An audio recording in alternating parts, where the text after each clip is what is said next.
இது சேர்க்கை அது ஒதுக்கியிருக்காங்க அந்த சின்னத்தை. ஏன்னா விசில்ன்றது ஆங்கில சொல். அது பரவாயில்ல, அதனால ஒன்றும் தப்பு இல்லை. நம்மலாம் ப்ரோ இங்கிலீஷ்னு எல்லாம் தங்கிலீஷாக மாற்றிட்டோம்.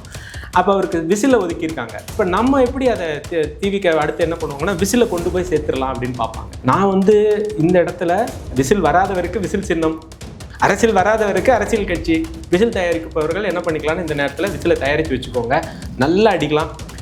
விவசாயி ஜெயிக்க போகிறான்றதுக்கு விசில் அடிக்க தயாராகிடும். அந்த நேர்மையான மெத்தடெல்லாம் வரணும்னா திரும்ப ஆடு மாநாடு, மரம் மாநாடு, எல்லா மாநாடும் நடத்திட்டு இப்போ கடைசியில் மனிதர்களுக்கான மாநாடுன்னு நடத்துறாருன்னா இது பின்னாடி இவ்வளோ பெரிய வரலாறு இருக்கு. இதை மக்களுக்கு புரிய வைக்கிறதுக்கு அண்ணன் ஒரு ஆளாலேயே முடியுமா? 10 வருஷமா அவரும் கத்திட்டு இருக்காரு. அதுக்கப்புறம் அதுக்கு முன்னாடி பல பேர் கண்டெடுத்து முயற்சி செஞ்சு அண்ணன் வந்திருக்காங்க. அதனால இந்த மாநாடு பிப்ரவரி 21 நடக்குது. அந்த மாநாட்டில் எல்லாரும் அது எப்படின்னா கட்சி மாநாடா இல்லை, குடும்ப மாநாடு எப்படி நடத்தணுன்றதுக்கு உதாரணமாக அண்ணன் பண்ணுறாங்க. மக்களோட மக்களாக பழகிறவர். சும்மா ஒரு மேடையில் நின்றுக்கிட்டு வண்டியை உள்ளே விட்டுக்கிட்டு தள்ளி போன்னு சொல்லிட்டு தள்ளிட்டு போகிற ஆள் கிடையாது. கையை குடுக்கி கட்டி பிடிச்சி அன்பை செலுத்தி பேரன்பு மிக்க தலைவர், தமிழகத்தின் பேரன்பு மிக்க அவர். நான் பார்த்துருக்கேன் பக்கத்துலன்றனால சொல்கிறேன். இந்த ஊடகத்தினுடைய பொய் ஒளி அது வந்து ஒரு பக்கம் வெளிச்சமாக இருக்கும், இன்னொரு பக்கம் இருட்டாக இருக்கும். இருட்டில் இருக்கிறவங்க மேலே ஸ்பாட் வந்தால் தெரியும், அங்கே தான் கூட்டம் இருக்கும். நம்ம இப்போ ஒளி வச்சு எடுக்கிறோம் பார்த்தீங்களா, அதில் ஒரு ஆள் தான் இருப்பார். நீங்கள் அந்த ஒளியில் வந்து ஒரு ஆளையே காமிச்சிட்டு இருக்கீங்க. உங்கள் கனவு என்னன்னு 70 வருஷத்துக்கு அப்புறம் கேட்குறீங்க. கனவு கேட்குற நேரமாக இருக்கும், நம்ம தூங்கிட்டா இருந்திருக்கிறோம். நான் சொல்கிறது யாருன்னு உங்களுக்கு புரிஞ்சுக்கும். அவங்க எல்லாருமே கண்டிப்பாக நாம் தமிழருக்கு வாக்களிப்பார்கள் நான் நம்புறேன்.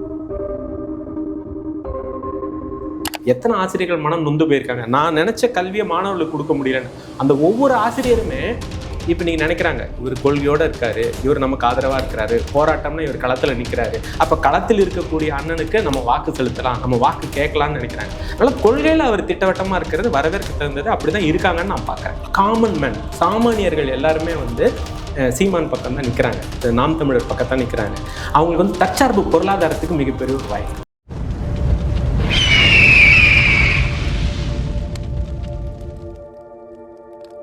அரசியல் கருணை நேயர்களுக்கு வணக்கம். இன்று நம்ம மோதியின் சிறப்பு விருந்தினர் கல்வியாளர் திரு சூரியசேகர் அவர்கள். வணக்கம் சார். வணக்கம் சகோ. சார், 2026 தேர்தலை பார்க்கும்போது இவ்வளோ நாட்கள் வந்து திமுக கூட்டணி தான் நாங்கள் வலுவாக இருக்கோம், கூட்டணியாக வலுவாக இருக்கோம் அப்படின்ற ஒரு விஷயத்தை வந்து சொல்லிட்டு வந்தாங்க. இப்போ அதற்கு ஈக்குவலாக வந்து அதிமுகவும் வந்து அவங்க என்டிஏ கூட்டணி வந்து வலுவாக்கியிருக்காங்க. அவங்க கூட்டணியை மீண்டும் இணைஞ்சிருக்கு. விலகி போனவங்களாம் விட்டு மீண்டும் வந்து சேர்றாங்க. ஸோ திமுக ஈக்குவலாக இப்போ அதிமுக வலுவான சூழ்நிலை. இவ்வளோ நாட்கள் என்டிகேக்கு ஒரு பெரிய மட்டும் தான் இவ்வளோ நாட்கள் இருந்தாங்க. இப்போ அதுக்கு ஈக்குவலாக அதிமுக வளர்ந்துருக்காங்க. மறுபுறம் டிவிக்கே இப்போ களத்தில் அமைதியாக தான் இருக்காங்க. அவங்க எந்த ஒரு அரசியலையும் பண்ணுறதா தெரியல. ஸோ நாம் தமிழர், அதிமுக, திமுக இந்த 2 பெரும் கூட்டணிகளை எப்படி 2026 சமாளித்து 2026 அவங்க வந்து வென்றெடுப்பாங்கன்னு நினைக்கிறீங்க சார்? அதாவது நான் வந்து ஒரு கல்வியாளர்ன்றனால நான் ஒரு மேக்ஸ் டீச்சர் வேறு. மேக்ஸில் என்ன சொல்லுவோம்னா 2 + 2 4ன்றோம், 2 2 4ன்றோம். ஆனால் அரசியலில் வந்து 2 2 4 இருக்குது. அரசியலில் 2 2 8 கூட வரலாம், 2 2 0 கூட வரலாம். அது வந்து இந்த கூட்டணியோட கணக்கு. நான் வந்து மக்கள்கிட்ட பொதுவாக பேசிகிட்டு இருக்கும்போது இந்த கூட்டணிகளுக்குள்ளே சிக்கிறவங்க யாருமே இல்லை. இந்த ஊடகங்கள் இருக்குது பார்த்தீங்களா, அவங்க வந்து ஒரு கட்டமைப்பு அதை பண்ணிடுறாங்க. அதோட எதிர்பார்ட்டில் தான் இந்த கூட்டணின்னு சொல்கிறாங்களே தவிர இது வந்து ஒரு சிறப்பான கூட்டணியாகவே மக்கள் பார்க்கறல. மக்கள் என்ன பார்க்குறாங்கன்னா கொள்கையோடு நின்றுட்டு இருக்கிறாரு நாம் தமிழர் கட்சி, சீமான் அண்ணா வந்து கொள்கையோடு நிற்கிறாருன்றத ஏன் காதுபட பேசுகிறவங்க இருக்காங்க. அதனால நான் வந்து இந்த கூட்டணியில் வந்து இங்கிருந்து அங்கே போனாங்க, அங்கிருந்து இங்கே வந்தாங்க, திமுக பலமாக இருந்தது, அஇஅதிமுக வந்து பலவீனமாக இருந்தது, இப்போ அது வந்துருச்சு அப்படின்றது இதெல்லாம் ஒன்றும் இல்லை. ஏன்னா 2021 பார்த்தீங்கன்னா என்ன இருந்ததோ அதே தான் திரும்ப வந்திருக்கு. அதாவது நீ அடிக்கிற மாதிரி அடி, நான் வந்து திரும்ப ஒன்று அணைக்கிற மாதிரி அணைக்கிறேன். அப்போ எப்படி நடக்குதுறாங்கன்னா இங்கிருந்து போனவங்க திரும்ப வந்துட்டாங்க. சரி, இங்கிருந்து திரும்ப போனவங்க என்ன ஆகும்? இப்போ நெல் இருக்குது தம்பி, நெல் இருக்குது, அதை உதைச்சிட்டோம், என்னாச்சு? உடஞ்சி உள்ளேருந்து அரிசி திரும்ப அதை ஒன்று சேர்க்க முடியுமா? முடியும். இது உடஞ்சு போனது ஒன்று சேராது. நீங்கள் எப்படி சேரலாம்னா தலைவர்கள் கையை வேணா ஒன்றா தூக்கிக்கிட்டு பாரத் மாதா கி ஜெயன்னு சொல்லி ஒரு குரூப்பு போயிடலாம், இல்லை இந்த பக்கம் திராவிடர்கள் வாழ்க அப்படின்னு சொல்லிட்டு ஒரு குரூப் போயிடலாம். ஆனால் அடிமனதில் அந்த தொண்டர்கள்னு ஒருத்தவங்க இருப்பாங்க பார்த்தீங்களா, அவங்களுக்கு வந்து என்னென்னா நொந்து வெந்து அவங்களாம் வெம்பாடுபட்டு கஷ்டப்பட்டவங்க. அவங்கெல்லாம் எப்படி பார்க்குறாங்கன்னா இது கூட்டணியின் முரணாக தான் பார்க்குறாங்க. நீங்கள் வந்து இந்த தாவக்கா பற்றி கேட்டீங்க, அவங்க அமைதியாக இருக்காங்கன்னு சொல்லிட்டு. அவர் அன்னிலேருந்து நான் எப்பயுமே பல காணொலிகள் நான் சொல்கிறதான், அவர் என்னென்ன ஊசு பேத்துறவங்கள்ட்ட உம்முன்றும்பார். அப்போ கடைசி வரைக்கும் தமிழ்நாட்டில் ஒரு உம்முன் தான் இருந்தாங்க. ஏன்னா இந்த திராவிடர்கள் எப்பயுமே உம்முன் தான் இருக்க வைப்பாங்க. இவரும் வந்து பாதி திராவிடத்தை பிடிச்சிட்டு இருக்கனால இவரால் கம்முன்னு இருக்க முடியாது.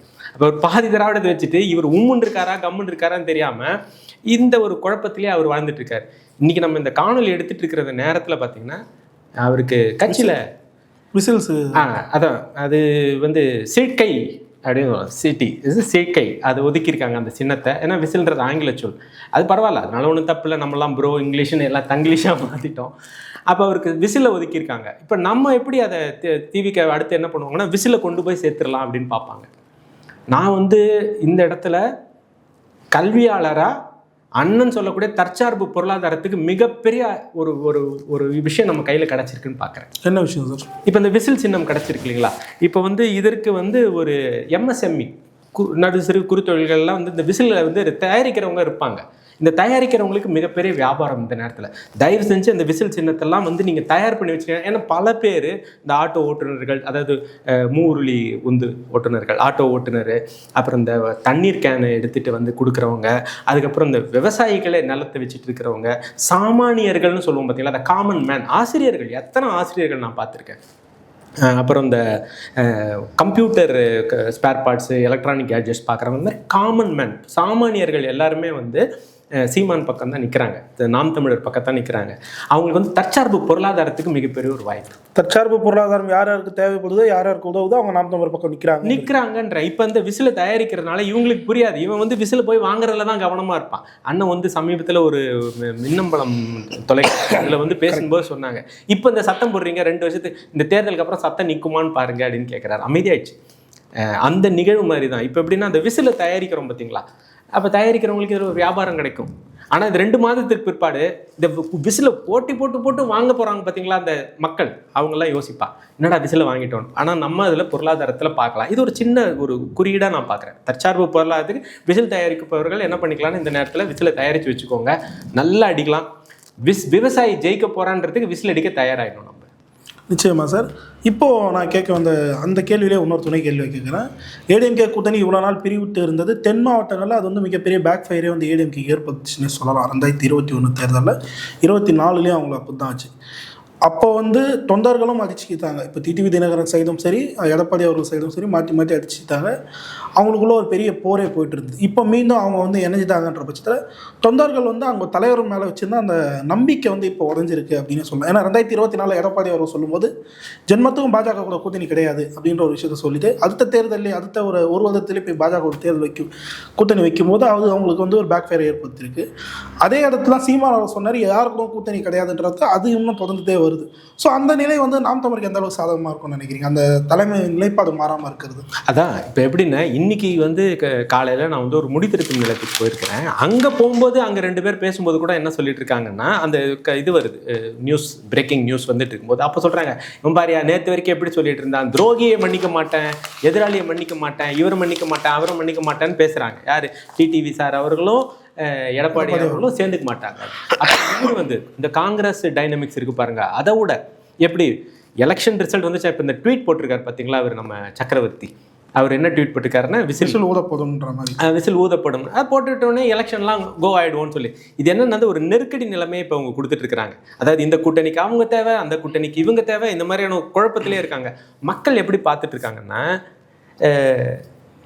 உண்மையாலுமே ஒரு 35-40 வயது தாண்டிய ஒரு நடுத்தர வயதுன்னு சொல்லுவோம், அந்த வயது கோல்டன் பீரியட் ஆஃப் லைஃப், தங்கமான ஒரு வாழ்க்கை, அந்த வாழ்க்கையில் இருக்கிறவங்க இந்த பிள்ளைகளுக்கு நல்ல கல்வி கிடைக்காதா, நல்ல மருத்துவம், தன்னுடைய தாய் தகப்பனுக்கு 65 வயசில் இருக்கக்கூடிய தாய் தகப்பனுக்கு நல்ல மருத்துவம் கிடைக்காதா அப்படின்ற ஏக்கத்தில், அதாவது நீங்கள் வந்து எப்படின்னா இந்த மெட்ரோ நகரங்கள்னு சொல்கிறோம், வெறும்னா மெட்ராஸு, கோயம்புத்தூர், திருச்சி இந்த இடங்கள்ல இருக்கிறது மட்டுமே வாழ்க்கையில். இப்போ ஒன்றும் இல்லை, நீங்கள் வந்து இந்த பொங்கல் விடுமுறைக்கு இத்தனை சிறப்பு பேருந்து விடுறாங்களா, என்ன காரணம்னு நினைக்கிறீங்க? எல்லாம் சொந்த ஊருக்கு போகும். அப்போ சொந்த ஊர்னு ஒன்று இருக்காதுன்றனா, இவங்களை அடுத்த முறை ஆட்சி கொடுத்தா சொந்த ஊர்னு ஒன்று இருக்காது. ஊரில் போய் என்ன பண்ண போகிறாங்க, இதே வயல்வெளியை பார்க்கறதுக்கு ஒன்றும் இருக்காது. எங்கே போய் பொங்கப்பானை அங்கே வைக்கிறதுக்கு பதிலாக இங்கே ஸ்டவ்லேயே வச்சுட்டு போயிடலான்ற நிலைமை வந்துடும். இதை மக்கள் உணர ஆரம்பிச்சிட்டாங்க. அப்போ நம்ம இலவசங்களை கொடுப்போம், அந்த மக்களை திருடிடுவோம், கவர்தல்னு சொல்கிறான், திருடிடுறான், கவர்ச்சி பொருள் கொடுத்துறது, 1000 கொடுக்குறது, 2000 கொடுக்குறது, 3000 கொடுக்குறது, இதை கொடுக்குறது, அதை கொடுக்குறது, எல்லாத்தையும் கொடுத்து வாக்கை வாங்க பார்க்குறாங்க. ஆனால் வாங்கின வாக்கு எப்படின்னா இந்த கல்விக்கு தான் நீங்கள் சம்பளம் வாங்குகிறோம், மாதமான சம்பளத்தை வாங்குறவங்க அவங்க பெரும்பகுதி செலவு எதுக்கு பண்ணுறாங்க?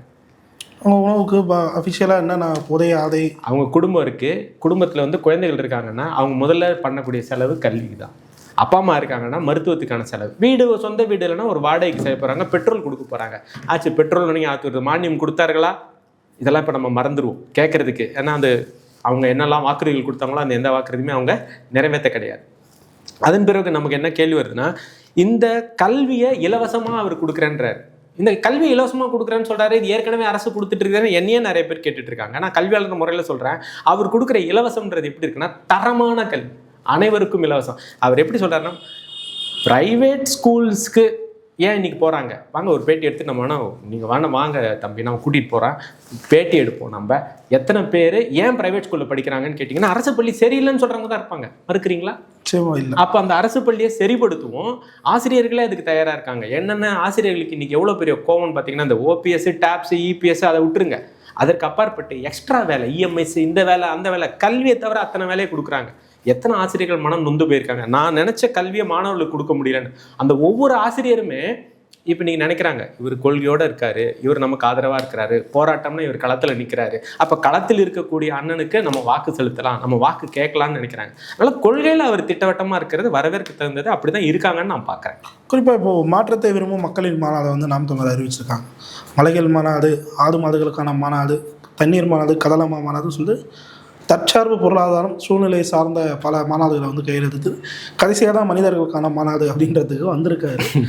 இன்னும் 1 மாதம் தான் இருக்குது. ஆனால் தேர்தலுக்கு இன்னும் 3 மாதங்கள் இருக்குது. இன்னும் மற்ற கட்சிகள் வந்து அவங்க வேட்பாளர் யாரும் கூட்டணி கணக்கை இன்னும் இறுதி செய்யாமல் இருக்காங்க.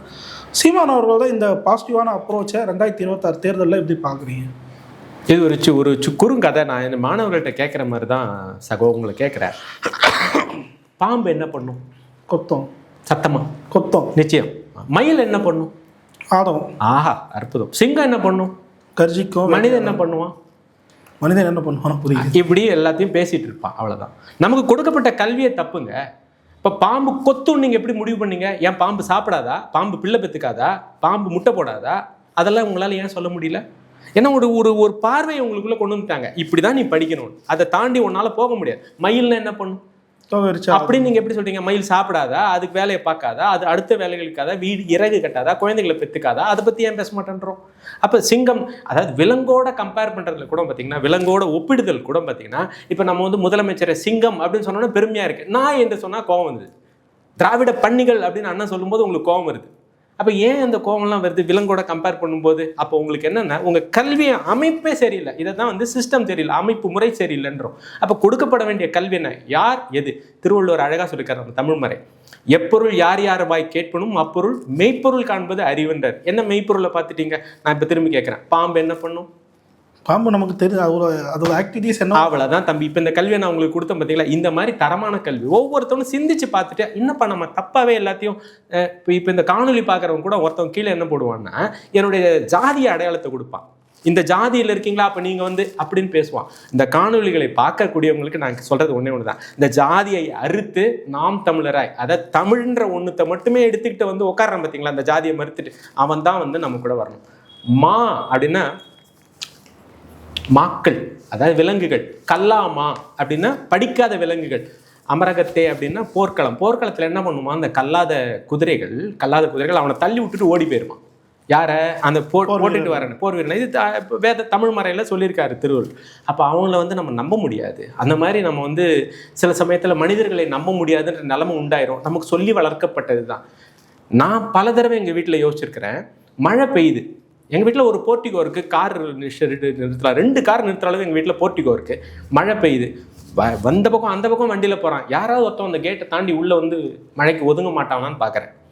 எங்கள் வீட்டில் நான் சின்ன பையனாக இருக்கும்போது பள்ளிக்கூடம் படிக்கும் போதெல்லாம் பார்த்தேன்னா, ஏற்ற வீடு, அக்கம்பத்து வீடு, அத்தை மாமா பெரியப்பா சித்தப்பான்னு அவங்க வீட்டில் போவோம், உட்காந்து போவோம், எல்லாம் பண்ணிப்போம். இன்றைக்கி ஏன் வரத்தோன்னு எங்கள் வீட்டுக்கு வரமாட்டேன்றான் வாசல்.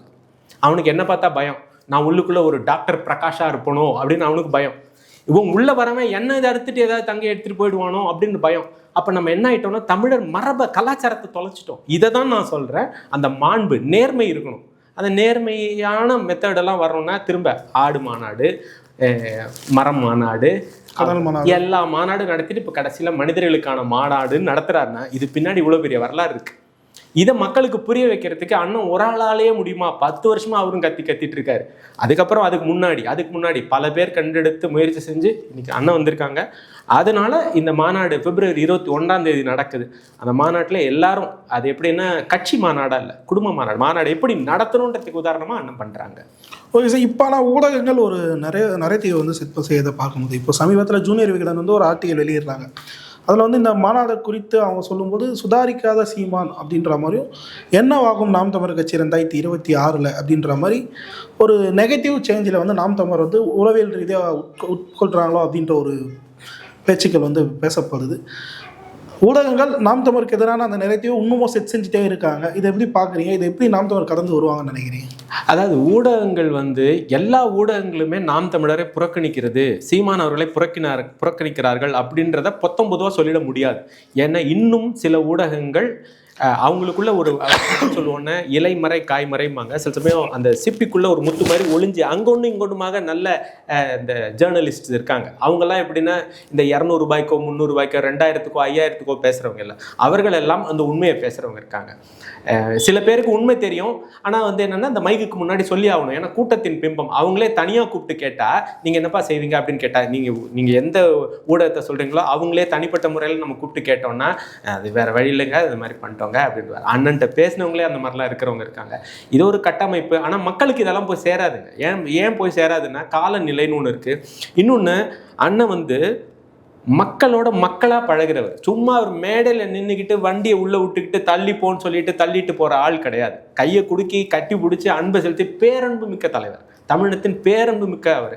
நான் பார்த்துருக்கேன் பக்கத்துலன்றனால சொல்கிறேன். இந்த ஊடகத்தினுடைய பொய் ஒளி அது வந்து ஒரு பக்கம் வெளிச்சமாக இருக்கும், இன்னொரு பக்கம் இருட்டாக இருக்கும்.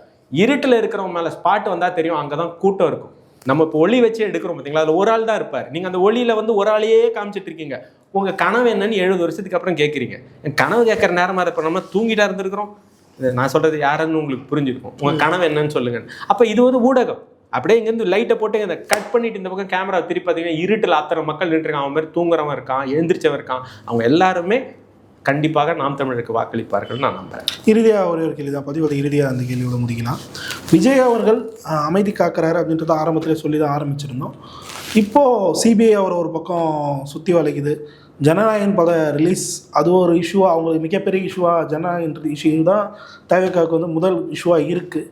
ஸோ அவங்க இந்த தேர்தலில் தனித்து போட்டிடுவாங்களா அப்படின்ற ஒரு பார்வை. ஏன்னா இவ்வளோ நாள் காங்கிரஸ் வருவாங்க, கம்யூனிஸ்ட்கள் வருவாங்க, டிடிவி வருவார், ஓபிஎஸ் வருவாங்கன்னு சொல்லிட்டு ஆளாளுக்கு ஒன்று சொல்லிட்டு இருந்த வேலையில் இல்லை அவங்க இருக்க வேண்டிய இடத்துல தான் இருப்போம் அப்படின்ற மாதிரி போய் பேக் டு த கூட போய் இணைஞ்சிட்டாங்க.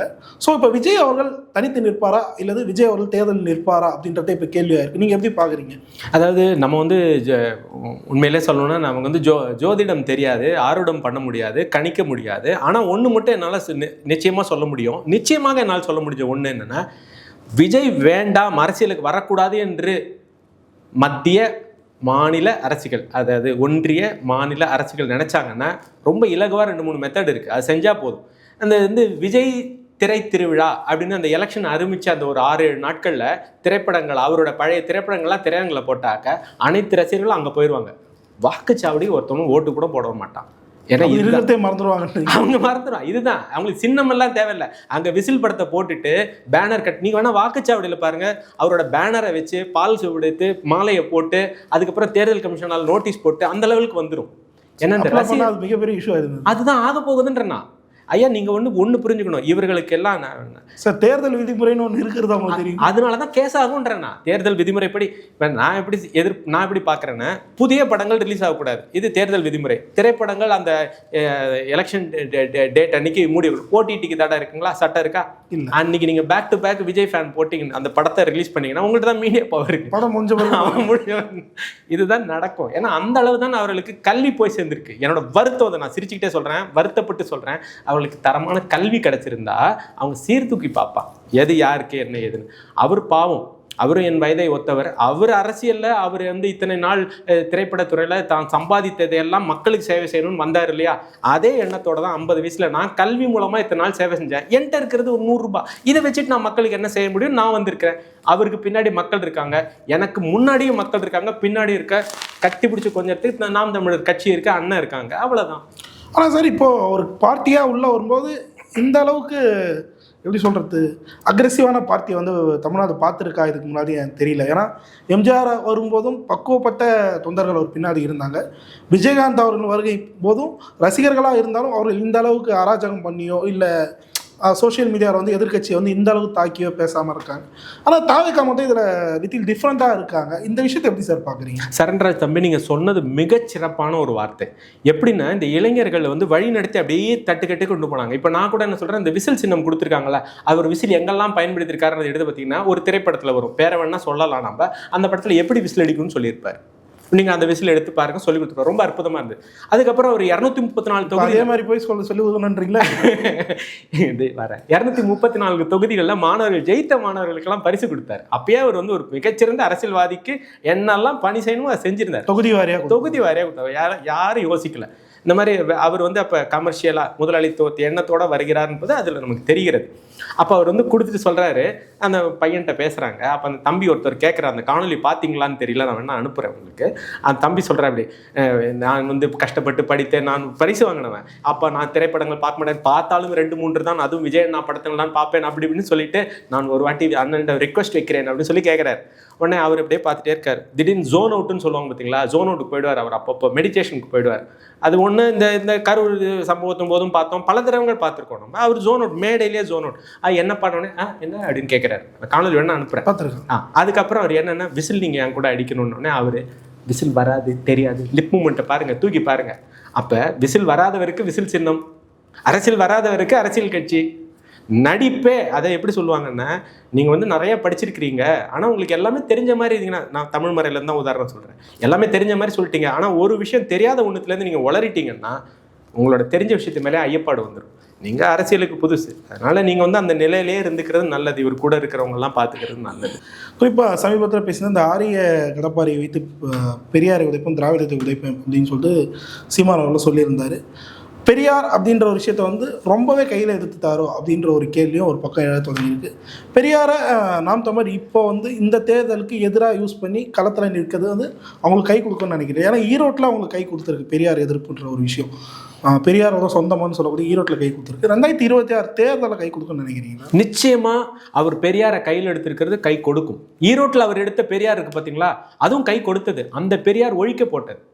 இதுக்கப்புறம் பெரியாரை போற்றுவோம்னு ஒன்று எடுத்தார் பார்த்தீங்களா கையில், அந்த பெரியாரை போற்றுவோம் என்ன பண்ணிவிடும்னா இப்போ அவருக்கு வெற்றியாக மாறும். எத்தனை பெரியார்கள் அவங்கவுங்க லிஸ்ட்டு போட்டுட்டு இருக்காங்க, காணாமல் போன பெரியார்கள்லாம் போடுறாங்க. யார் போட வச்சா? கதறீங்கள்ல இன்னைக்கு நாங்கள் இரும்பு உருக்காலையை 5000 ஆண்டுகளுக்கு முன்னாடியே கண்டுபிடித்தோம்னு தமிழர்களை பற்றிலாம் பேசுகிறீங்க, எப்போ போட வச்சிங்க? இதெல்லாம் பெரியாரை போற்றுவோம் அப்படின்ற மாநாட்டுக்கு அப்புறம் தான், அதை எடுத்து அவர் சொன்னதுக்கு அப்புறம் தான். அதனால பெரியாரை இவர் கையில் எடுத்தது சிறப்பு. அதில் எங்கே வச்சு பேசினாருன்றதுதானே இவங்களுக்கு டார்கெட்டாக இருக்குது. இவங்களோட மெயின் எய்மே எங்கே இருக்குது, அவர் பிராமண அப்படின்றத எடுத்துக்கிட்டாருன்னு. இப்போ வந்து எப்படி வேணால் கல்வியில் புகுத்தலாங்க, எப்படி வேணால் கல்வியில் குழப்பலாம், யாரை வேணால் குழப்பி விட்டுடலாம். நான் வந்து இப்போ என்னோட காணொலி ஒன்றுத்தில் சொல்லியிருக்கேன், அரிக்கல்லு தெறிக்கல்லு கொத்து விட்டா கலக்கல் பளிச்சின்னு பல பிளக்குது மிட்டா மேலே லோக்கல். அர்த்தம் சொல்லுங்கள். தெரியல. நான் சொல்கிறேன், அரிக்கல் அரிதான கற்கள், தெறிக்கல் தெரித்து ஓடும் கற்கள், அரிக்கல் தெறிக்கல், கொத்து விட்டால் தான் கலக்கல். அப்படி கலக்கல் விட்டால் மிட்டாய் போல் தித்திப்பாக லோக்கல் சராசரி ஆள் கூட ஷைனாமா அப்படின்ற மிகப்பெரிய உன்னத கோட்பாடு. இதை என்னோட கல்வி மூலமாக நான் சொல்ல முடியும். ஆனால் இப்படி தான் அவர் எழுதியிருப்பாரு, நீங்கள் சொல்லுங்கள். இல்லை, அவ்வளோதான். லாலாக்கு டோல் டப்பிமா அப்படின்னா என்ன, நான் விளக்கம் சொல்லுவேன், என்னால் விளக்கம் சொல்ல முடியும். ஏன்னா புனைவு எப்படி வேணால் திரிச்சலாம். அப்படி அந்த காலத்தில் எந்தவித தரவுகளும் இல்லாமல் புனையப்பட்டு சரியா பழசையா புதுசாக வருவோம்யா, புதுசாக வளர்ச்சியை நோக்கி போவோம்யா. இவங்க பண்ணுற டெவலப்மெண்ட் என்னவா இருக்குது? வளர்ச்சியை நோக்கி ஒரு கட்சி சொல்லுது, வலது சிந்தனையோட போகிற வலது கட்சி. எது? ஒரு ஏர்போர்ட் விண்ணூர்தி நிலையம் வைக்கணும்.